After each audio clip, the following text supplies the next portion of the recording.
അതിൽ ഞങ്ങൾ പൂർണ്ണ തൃപ്തരാണ്. കാരണം ഞങ്ങൾ പ്രതീക്ഷിച്ച പോലെ തന്നെ ഒന്നാം പ്രതിക്ക് നാല് വകുപ്പുകൾ ചുമത്തിയിട്ടുണ്ട്. അതിൽ ഞങ്ങൾ പൂർണ്ണ തൃപ്തരാണ്. അതുപോലെ മൂന്നാം പ്രതിനെ തെളിവ് നശിപ്പിക്കലിൻ്റെ ഭാഗമായിട്ട് മൂന്നാം പ്രതിനെ അറസ്റ്റ് ചെയ്തിട്ടുണ്ട്. അതിലിപ്പോൾ കോടതി വിധിയായിട്ട് ഞങ്ങൾ പൂർണ്ണ സംതൃപ്തരാണ്. ഒരാളെ ഇപ്പോൾ വെറുതെ വിട്ടല്ലോ, അപ്പോൾ അതിൽ നിരാശരാണ്? അല്ല, അത് ഞങ്ങൾ സത്യം പറഞ്ഞാൽ പ്രതീക്ഷിച്ചിരുന്നു അമ്മയുടെ അറസ്റ്റ്. പക്ഷേ ഇത് ഇപ്പോൾ കോടതി വിധിയെ പൂർണ്ണമായിട്ട് ഞങ്ങൾ അംഗീകരിക്കുകയാണ്. ബാക്കി ഇനി ശിക്ഷ വിധിക്കട്ടെ. ഒന്നാം പ്രതി ചെയ്തത് ഏറ്റവും നീചമായ കൃത്യമാണ്. അത് കോടതിക്ക് ബോധ്യപ്പെട്ടു. പ്രണയിച്ചിരുന്ന ആളിന് ഇങ്ങനെ തുടർച്ചയായിട്ട് വിഷം കൊടുക്കുകയാണ്. അത് ആലോചിച്ച് ഉറപ്പിച്ച് ചെയ്ത ഒരു കുറ്റകൃത്യമാണ്. തീർച്ചയായിട്ടും അത് കാരണം ഇതിപ്പോൾ അതിൻ്റെ തലേദിവസം തുടങ്ങിയ ഒരു പ്രവൃത്തിയല്ല.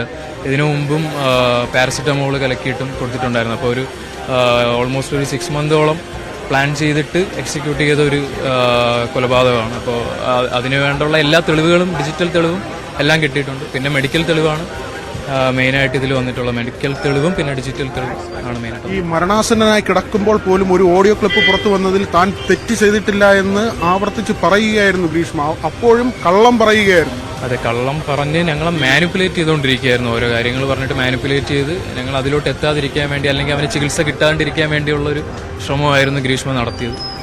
അങ്ങനെ തന്നെയാണ് എൻ്റെ അനിയൻ ഇങ്ങനെ സംഭവിച്ചത്. ഈ അമ്മയെ കുറ്റക്കാരിയായി കണ്ടെത്താത്തതിൽ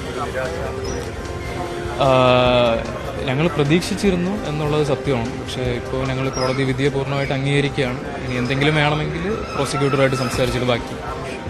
ഷാരോൺ അവസാനം മനസ്സിലാക്കിയിരുന്നു തന്നെ കൊലപ്പെടുത്താൻ വേണ്ടിയാണ് ഇത് ചെയ്തതെന്ന് ഏറ്റവും ഒടുവിൽ.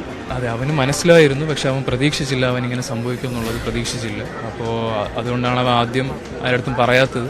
പിന്നെ ലാസ്റ്റ് അവന് മനസ്സിലായപ്പോഴത്തേക്കുമാണ് പപ്പയടുത്ത് അവൻ പറഞ്ഞായിരുന്നു. ഒരു 22 മരണത്തിന് ഒരു 2-3 ദിവസം മുമ്പ് പപ്പയെടുത്ത് അവൻ എല്ലാം പറഞ്ഞായിരുന്നു. ഈ മജിസ്ട്രേറ്റിന് കൊടുത്ത മൊഴിയിൽ പോലും ഒരുപക്ഷെ ഒഴിവാക്കിയത് അത്രയും ആത്മാർത്ഥമായ സ്നേഹമുള്ളത്. അതാ ഞാൻ പറഞ്ഞത്, അവൻ ഒരിക്കലും പ്രതീക്ഷിച്ചില്ല അവൻ ഇങ്ങനെ സംഭവിക്കുന്നത്. മജിസ്ട്രേറ്റിന്റെ അടുത്ത് ബാക്കി എല്ലാ കാര്യങ്ങളും പറഞ്ഞിരുന്നു. അവിടെ വന്നതും അവൾ കഷായം കൊടുത്തതും കുടിച്ചതും എല്ലാം പറഞ്ഞു. പക്ഷെ വിഷം കലർത്തിയിട്ടുണ്ടോ എന്നുള്ള കാര്യത്തിൽ അവന് മേ ബി അറിഞ്ഞൂടായിരിക്കാം, അല്ലെങ്കിൽ അവൻ വിശ്വസിച്ചിരുന്നു. ഈ ജ്യൂസ് ചലഞ്ചും അതോടൊപ്പം തന്നെ ഈ കഷായം കുടിപ്പിക്കുന്നതും എല്ലാം തന്നെ ഒരു ആസൂത്രണമായിരുന്നു, ഗൂഢാലോചനയുടെ ഭാഗമായിട്ട് നടത്തിയതാണ്. അതെ, തീർച്ചയായിട്ടും. കാരണം എൻഗേജ്മെന്റ് കഴിഞ്ഞത് തൊട്ട് ഒഴിവാക്കാൻ വേണ്ടി പല ശ്രമങ്ങളും നടത്തിക്കൊണ്ടിരിക്കുകയായിരുന്നു. അപ്പോൾ പാരസിറ്റമോള് കലക്കി കൊടുത്തതാണ് ഒന്നാമത് തൊട്ട് തുടങ്ങിയത്. അതിനുശേഷം ഇങ്ങനെ ശ്രമിച്ചുകൊണ്ടിരിക്കുകയായിരുന്നു. ഷിമോൻ എന്നാണ് പേര്. ഷിമോൺ. ഷാരോണിന്റെ ബ്രദറാണ്, സഹോദരനാണ് ഇപ്പോൾ നമ്മളോട് സംസാരിച്ചത്. അദ്ദേഹം ഈ വിധിയിൽ സംതൃപ്തി പ്രകടിപ്പിക്കുന്നുണ്ട്. കാരണം ഈ ഒന്നാം പ്രതി കുറ്റക്കാരി എന്ന് കണ്ടെത്തി. അത് ഏറ്റവും വലിയൊരു നേട്ടമായി തന്നെയാണ് ഈ സഹോദരൻ കാണുന്നത്, ഷിമോൻ കാണുന്നത്.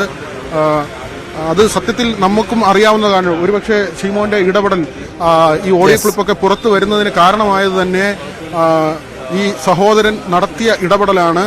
അതിൽ ആ ഓഡിയോ ക്ലിപ്പൊക്കെ കേൾക്കുമ്പോൾ എത്ര നിസ്സഹായതയോടെ, ഏറ്റവും സംശുദ്ധിയോടെ, ഒരു തരത്തിലും ഒരാളും സംശയിക്കാത്ത തരത്തിലാണ് ഈ ഗ്രീഷ്മ ഓഡിയോ ക്ലിപ്പ് അയക്കുന്നത്.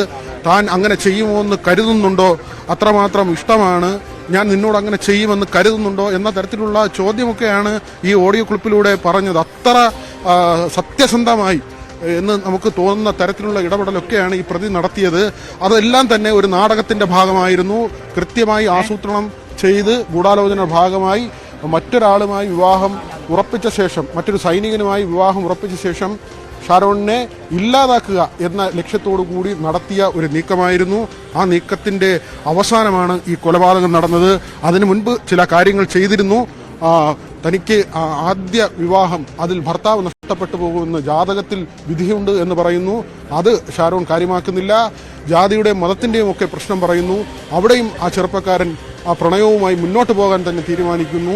അങ്ങനെയാണ് ഏറ്റവും ഒടുവിൽ ഷാരോണിനെ ഇല്ലായ്മ ചെയ്യുക എന്ന ഒരു തീരുമാനത്തിലേക്ക് ഗ്രീഷ്മ എത്തുന്നത്. ഏറ്റവും ഒടുവിൽ തുടർച്ചയായി വിഷം കൊടുത്ത് ആ യുവാവിനെ കൊലപ്പെടുത്തുകയും ചെയ്തു. 3 പ്രതികളാണ് കേസിലുള്ളത്. അതിൽ 2 പേർ കുറ്റക്കാരാണെന്ന് ഇപ്പോൾ കോടതി കണ്ടെത്തിയിരിക്കുന്നു. തെളിവുകളുടെ അടിസ്ഥാനത്തിൽ വലിയ നേട്ടം ഉണ്ടാക്കാൻ പ്രോസിക്യൂഷന് കഴിഞ്ഞു എന്ന് തന്നെയാണ്. ഒരു പ്രതി പുറത്തേക്ക് പോകുമ്പോൾ അതിനെതിരെ നിയമപോരാട്ടം നടത്തുമെന്ന് ഷാരോണിന്റെ കുടുംബവും വ്യക്തമാക്കിയിട്ടുണ്ട്. അഭിലാഷ്.